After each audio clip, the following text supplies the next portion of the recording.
This is recorded at 3 a.m. local time, but let's give a fast and upbeat rundown on the history of the Indochina Wars. Vietnam, Cambodia, Laos. One person wrote to me saying that it'd be interesting to hear my perspective on these wars.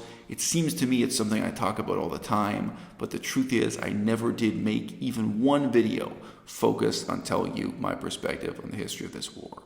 Naturally, I'm going to focus on least understood or most misunderstood elements of the war, historically, strategically, geopolitically, and even culturally.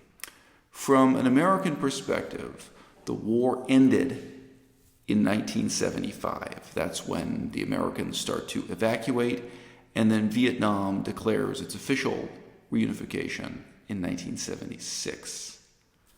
From an Asian perspective, not from an American perspective, from the perspective of someone living in that continent, watching politics unfold in Vietnam, Cambodia, Laos, but also China next door, fighting didn't stop in 1975 and didn't stop in 1976 either. In many ways, the end of the war was 1979, when Vietnam was invaded by communist China. That event, for many onlookers, many of the people who were watching the politics of Vietnam unfold, many of the people who protested on one side or the other, was a huge wake-up call to the extent to which the Western world had never understood and never really even taken any interest in what the politics of Vietnam really were. When communist China invaded communist Vietnam, it revealed one of the most important geopolitical factors that had been completely consistent since 1954, that basically, to simplify a little bit, Mao Zedong and the elite levels of the Communist Party in China bitterly hated communist Vietnam. They weren't allies, they weren't friends, they weren't united against the Americans. No, quite the contrary. The relationship between Vietnam and Russia, Vietnam and China, wasn't what most people in the West thought it was, and it wasn't even what most American presidents thought it was. There isn't just the fog of war here, there's also the fog of peace.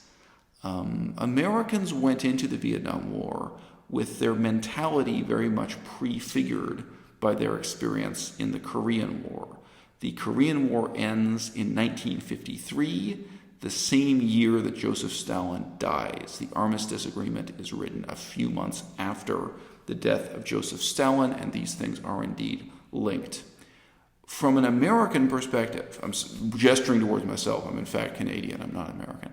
From an American perspective, the crucial factor shaping their experience of the Korean War was the entry of Chinese troops, was the Chinese support for, the Chinese backing for the North Koreans, the Korean communists. It's natural that the Americans then rolled on into the Vietnam War, imagining a somewhat similar scenario, presuming that communist China was going to support communist Vietnam. In fact, if the people in charge in the United States, the various presidents and heads of intelligence, in fact, if they'd had their eyes and ears open, they could have figured out that the stage being set for the Vietnam War was very fundamentally different in this respect, and not in this respect only. But the Americans were not really very interested in the politics of Vietnam. They weren't interested in the politics, history, and culture of Vietnam, China, Cambodia, Laos, or how they were all connected to each other.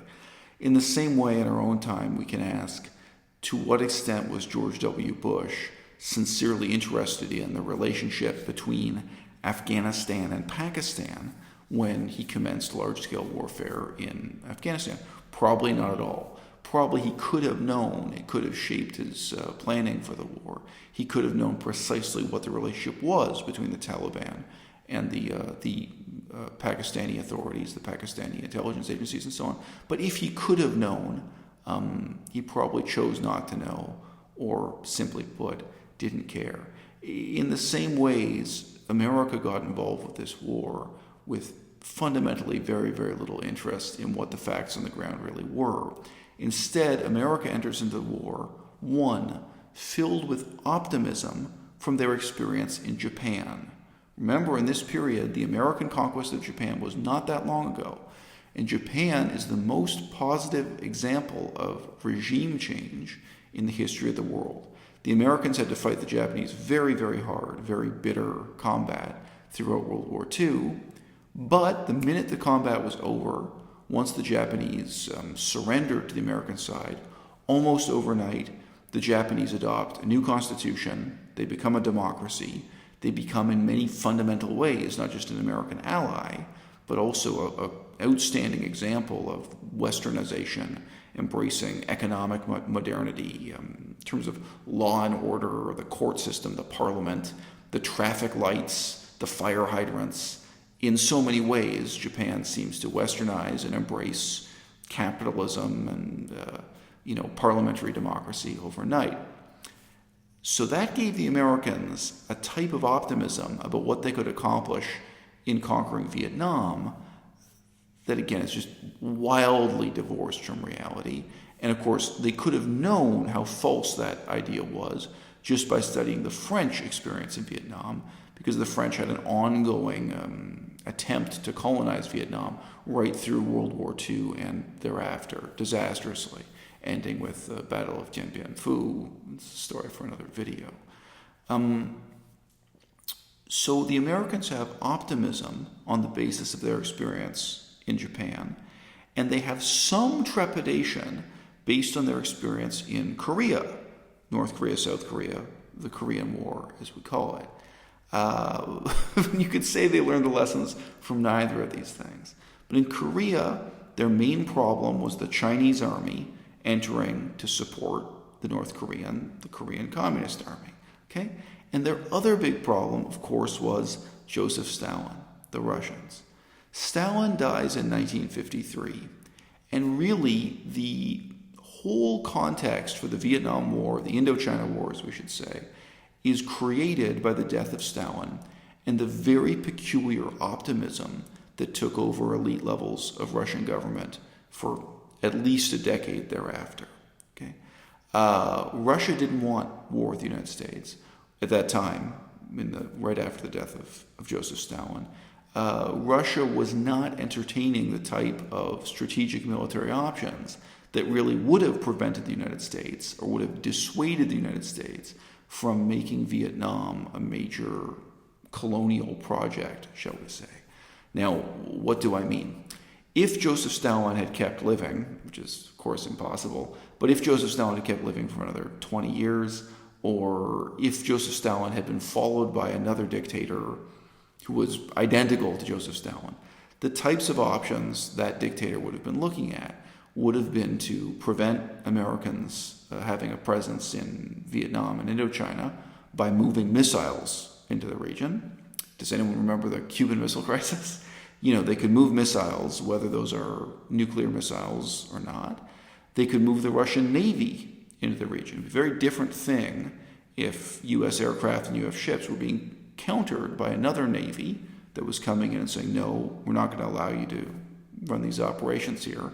And, of course, they could invoke some principle of international law or some peace treaty or something. But, the American, naval presence there could have been challenged by Russia. And by the way, let's not forget, it could have in theory been challenged by another country like India also, but no one else historically in this period would have possibly challenged the American empire as it was starting to expand into Vietnam, of all places. And very nakedly, very overtly, the Americans were there expanding into the power vacuum left by the French military withdrawing. As I've mentioned in many, many videos, the French had been making money out of opium, out of heroin, and the French Secret Service handed over the heroin business to the CIA directly.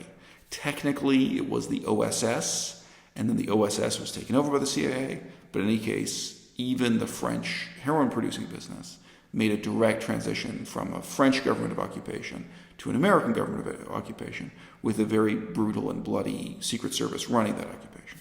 A great thing to look up to illustrate this too is Condor Island, which I think in Vietnamese is called Ton Dao Island or Con Dao Island. Condor Island, there was a horrible prison there that the French used to torture and interrogate anyone who was opposed to their regime, and that was taken over and run by the CIA, by the U.S. military, Very, very. So the French legacy went directly into American hands. And without the Americans questioning it too much, not even strategically, not even in a Machiavellian sense, when you're handed the keys to a prison and torture facility, apparently you don't really question in the same way, should we come here and set up a prison and torture facility? It's bizarre but true. And I read at least one account from a survivor from Condor Island. Almost everyone sent to Condor Island was tortured and then executed. But I read an account from someone who was imprisoned there and who actually was released, who did survive.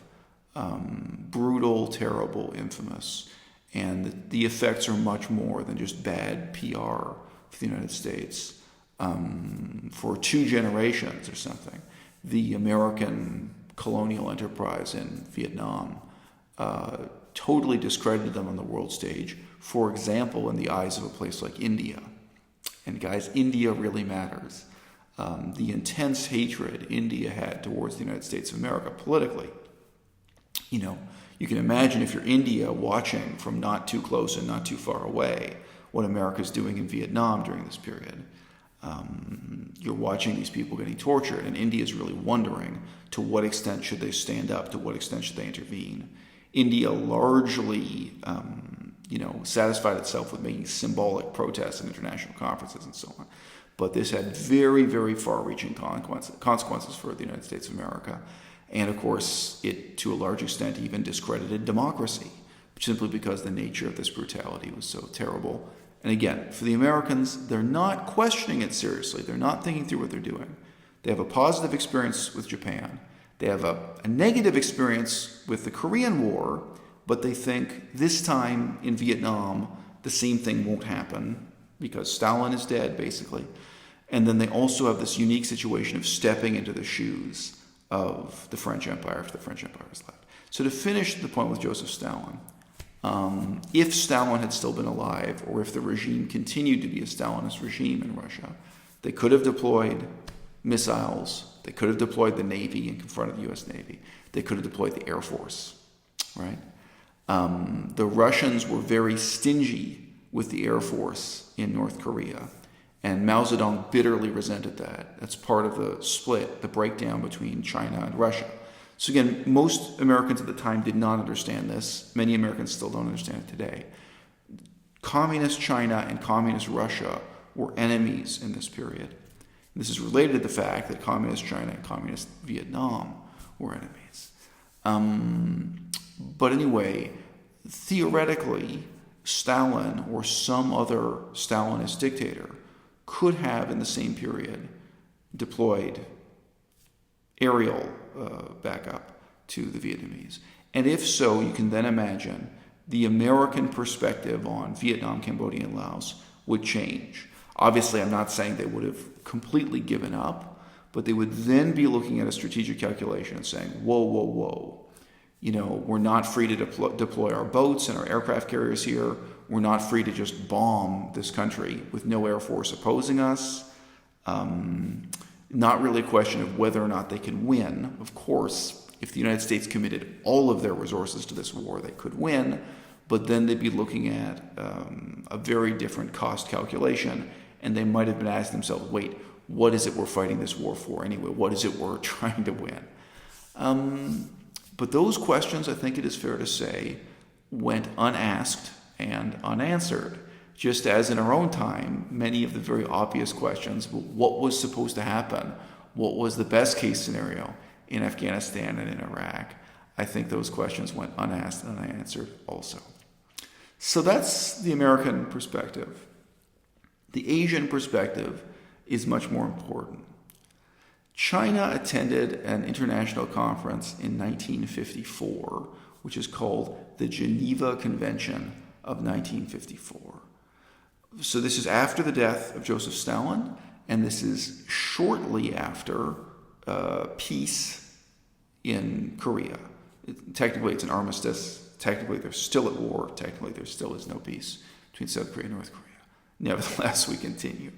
At the Geneva Conventions of 1954, Mao Zedong and Zhou Enlai, the elite level of the Communist Party of China, became deeply committed to an alliance with Cambodia. And this included a close personal relationship between both of those Chinese leaders and the king of Cambodia, King Sihanouk. So in different periods of time, he has the title of king, prince, sometimes just prime minister or just leader. He actually at one point renounces the title of king and becomes a commoner. And that probably also powerfully impressed Mao Zedong. And he certainly has many years in which he's toying with both socialist and communist philosophy.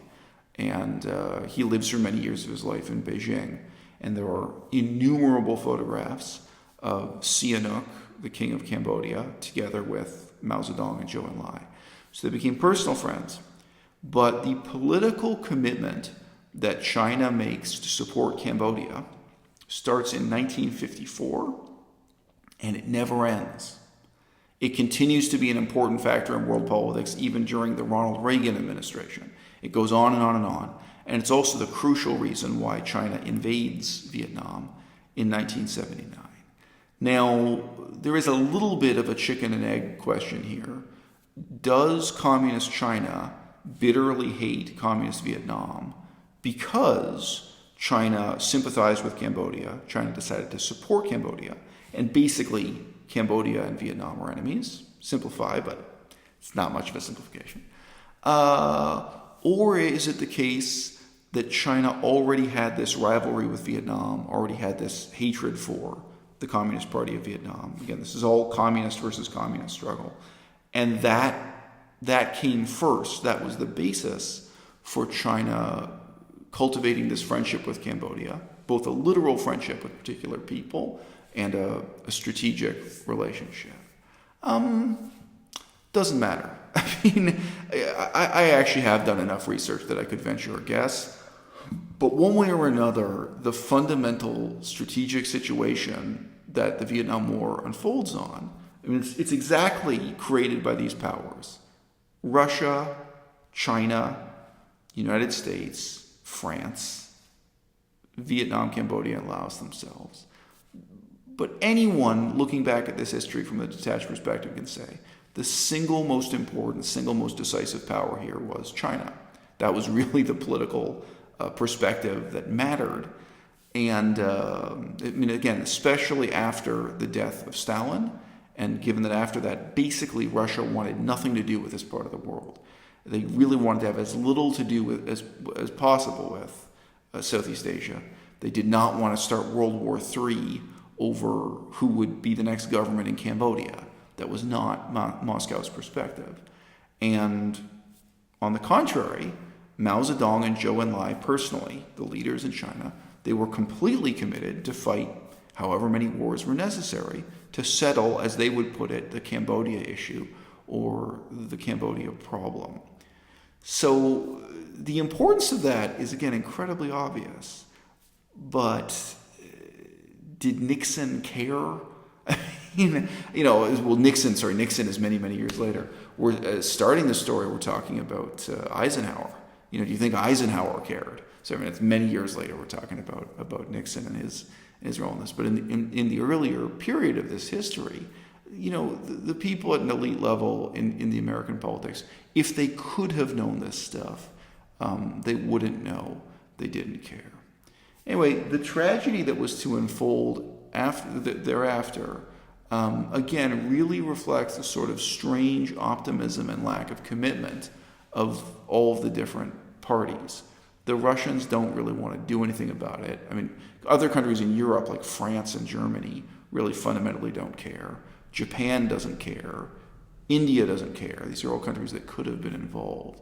And, yes, the United States, they did indeed propound this theory. It was actually, to my knowledge, JFK was the first guy to set it down to actually pronounce this theory, the first president of the United States to do so.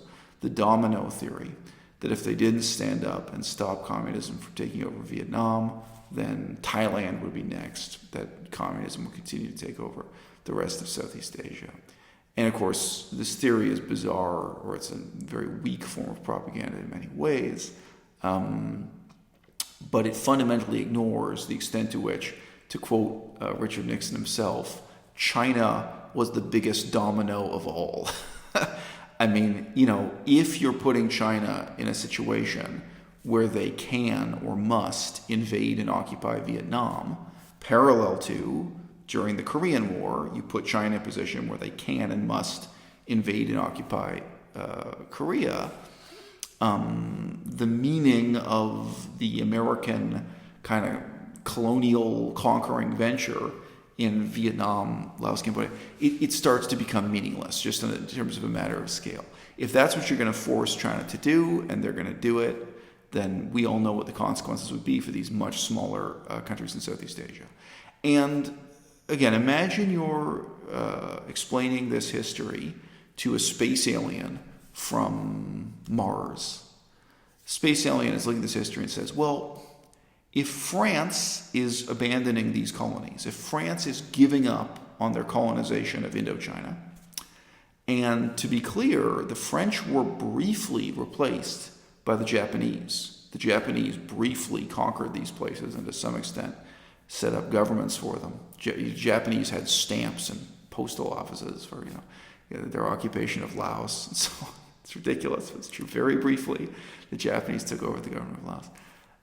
Wouldn't it make sense, a Martian might ask, wouldn't it make sense for the next colonial power, replacing the French, replacing the Japanese, to be China? Why would it be the United States? Why would Washington, D.C. be the next colonial power to come in? So China was also, of course, looking at this whole situation with the presumption that their sphere of power, their sphere of influence would now expand.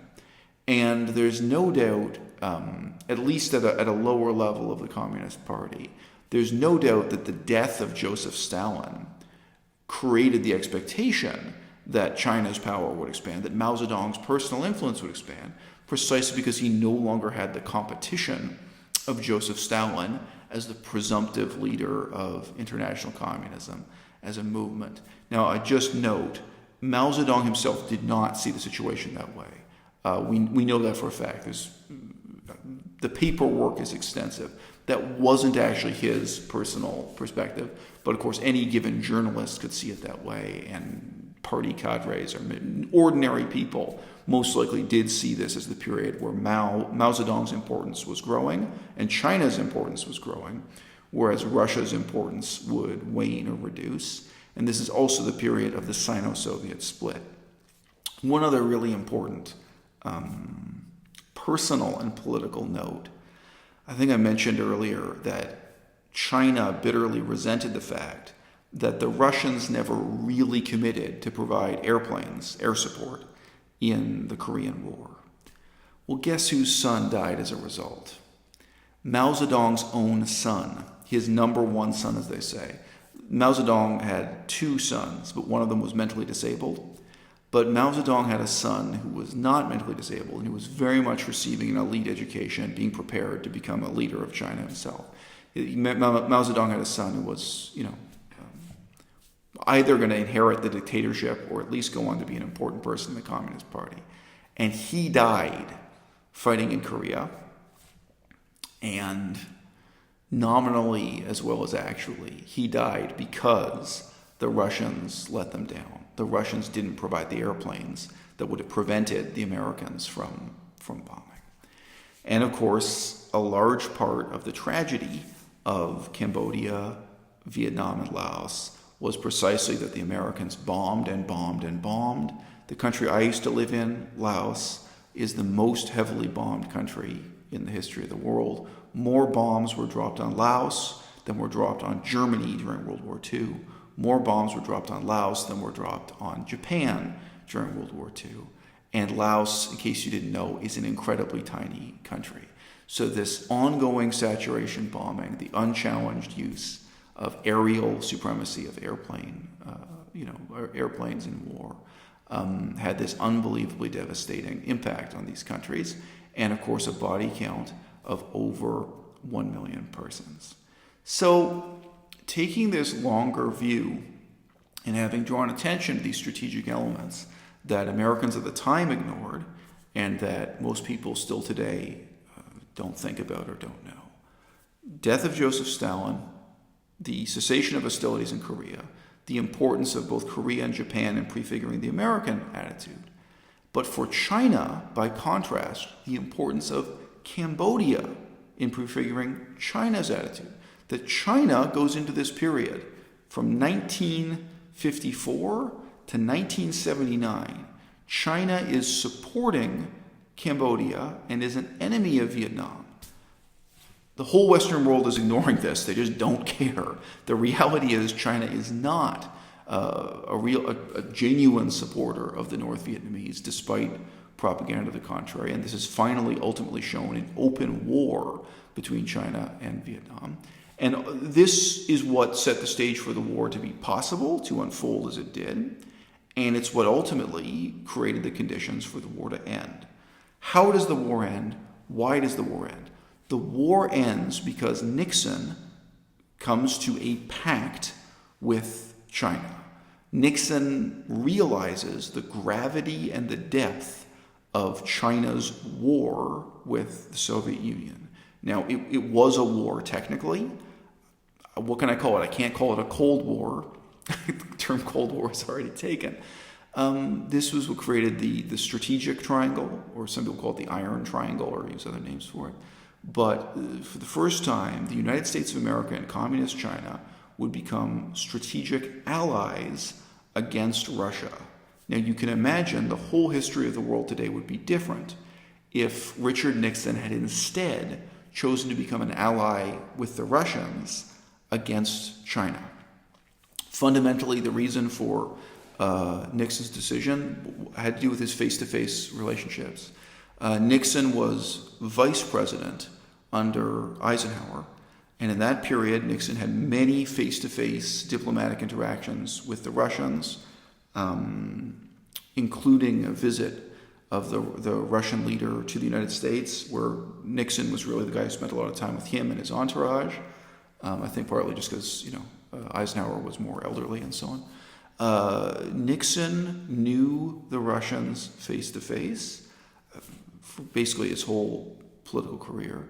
And indeed, looking back now, you really have to wonder, especially given this is the relatively optimistic post-Stalinist period, why didn't Nixon instead get into an alliance with the Russians against the Chinese? Well, as you guys probably know, the alliance between the United States of America and China began with a ping pong match. This is the part that makes it into the textbooks. The ping pong match led to secret face-to-face meetings between elite level leaders in China and the United States of America. Ultimately, Nixon and his wife personally go to China, meet with Mao Zedong and Zhou Enlai, and seal this strategic pact that would go on to cost yet more millions of lives. This would be peace, but peace paid for in blood to a ridiculous extent. Nixon understands that the Chinese are fundamentally enemies of the Russians, the Chinese are fundamentally enemies of the Vietnamese, and the linchpin it all turns on is Cambodia.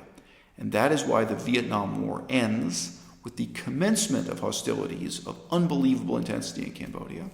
And in those hostilities, the surreal fact of the matter is the United States of America and the communist Pol Pot regime are on the same side because they represent the pro-Chinese side fighting against the pro-Russian side, as basically Vietnam and Laos decided to remain loyal to Russia rather than switching their allegiance to Mao Zedong and China. So an unbelievably bloody exercise in which millions of people were killed. The most fundamental error of all was that the Americans went into this long series of wars with the mentality of us versus them. They never really had a mentality of democracy versus dictatorship. They never had a mentality of human rights versus despotism. The agenda that the United States operated on, and under the leadership of really old school warmongers who had lived through World War II and had lived through the Korean War, I think they genuinely had the delusion that if they could just conquer Vietnam enough, after the regime change, like Japan, the whole country would be transformed into a business-friendly, pro-American democracy. They were not willing to entertain the depressing possibility that Japan was not the example that proves the rule, but Japan was the exception that proves the rule.